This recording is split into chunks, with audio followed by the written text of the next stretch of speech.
Hello again!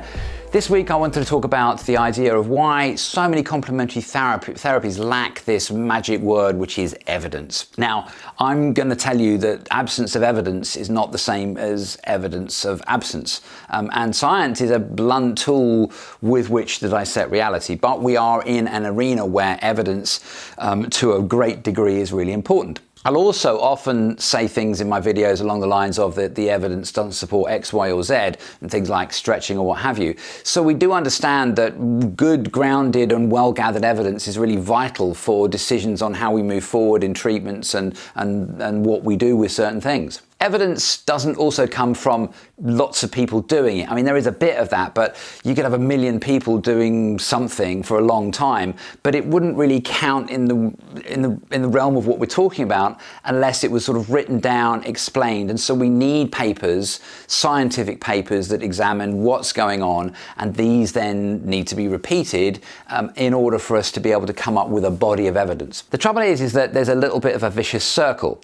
If I want to write a scientific paper, which is the basis for the evidence that's going to be called upon by the medical community to establish whether a certain procedure is going to be safe, effective and suitable, then I need to do a couple of things. First of all, I have to have the wherewithal to be able to write this paper. And I don't know if you've ever read scientific journals, but they're pretty hard to get through. Above all, I'm going to have to reference it, and these references need to be up to date. References. It's the hardest bit of any paper writing or scientific writing, and I think most people agree on that, but it's where I call upon the previous wisdom of existing research that has been carried out that is going to support or illustrate the point that I'm trying to make. But this is where some problems arise. The first problem is that I might find that there's little research that's been done in my area. Undertaking research requires a degree of training, teaching, academic knowledge, and just understanding how these papers get put together. And then it has to be published so that I can then read it. And so maybe no one's got around to my stuff yet.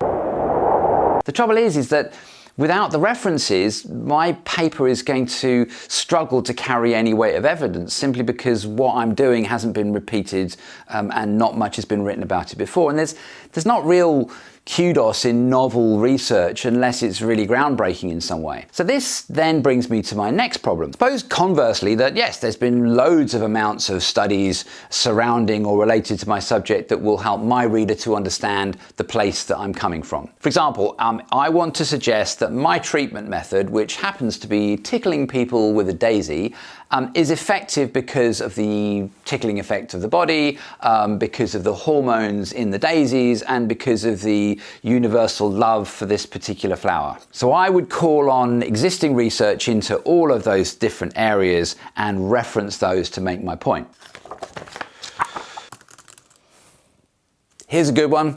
The hormonal component of Bellis perennis in dopamine signaling by Bonkers et al. In the American Journal of Neuroflower Biochemistry. And in this paper, Mr. Bonkers and his colleagues show clearly that the daisy emits powerful properties that affect the sense of well-being via the amygdala.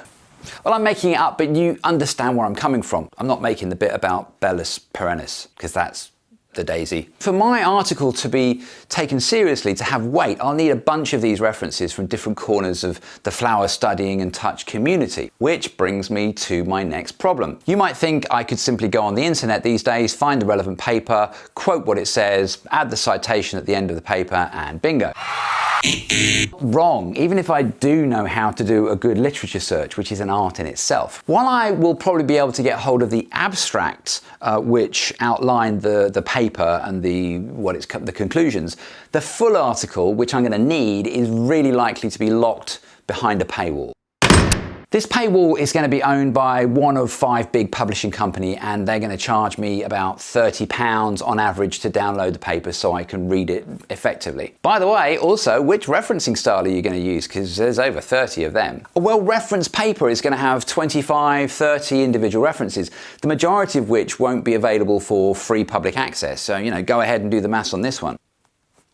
It's a lot anyway. So where are we? I want people to have my treatment because it's great and I've seen amazing results, but there's no evidence for them or their doctors to call on to find out whether it's suitable or safe for them. So I set out trying to write something, but the obstacles are so huge that I have to go to university just to be able to understand how to write a damn paper in the first place. Then when I get to the paper, I have to be able to have subscriptions or access to dozens of things that aren't going to cost me £1,000 just to write the paper. So you see where the problem is here. The single thing that I need to do to get what I do accepted has an impossibly high boundary that effectively bars me from demonstrating that I have something to offer.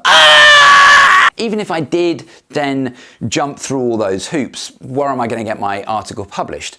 I would have written a single, hopefully well-written article that would then in turn be locked behind a paywall and published in a journal that most clinicians who tend to stick to their own specialty aren't going to even see. Now, there are open access journals. The trouble is they're going to charge in the region of, I don't know, £1,000 to £1,500 to publish there. So that's another barrier. What ends up happening is that evidence for most stuff is primarily produced within an academic field, and the vast majority of published authors only ever publish one paper. And this leaves a big hole where some pretty interesting stuff could be. Within universities, people who are writing things and doing research will want to be or be encouraged to research and write about stuff that is trendy or on topic and that is likely to get them cited.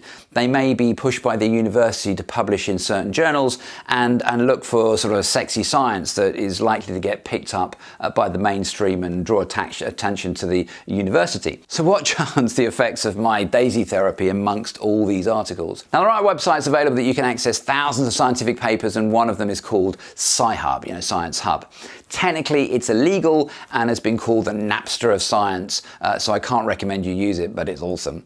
If you can find it, it does move around a bit, but it does give you access to journal papers. It's been sued, as you can imagine. The publishing houses hate it, and they create all kinds of suspicion around the person that's behind it, but of course, the Napster of scientific journals is what it's been called. But the difference is that musicians for Napster, the pirate website, rely on their downloads and people listening to them for their livelihood. Scientists don't.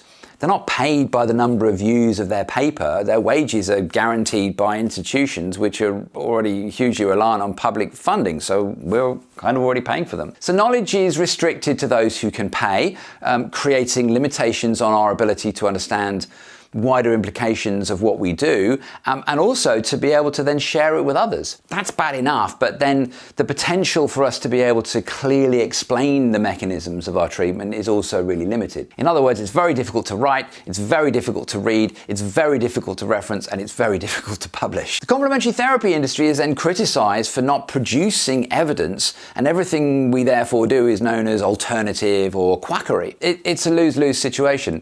Yes, the evidence for a lot of the techniques we do is poor, but the mechanisms that allow the evidence to be gathered is even worse. Lack of evidence isn't proof of quackery, it's a demonstration of obstructive elitism at its best. Tim Minchin once said, "Do you know what they call alternative medicine that's been proved to work?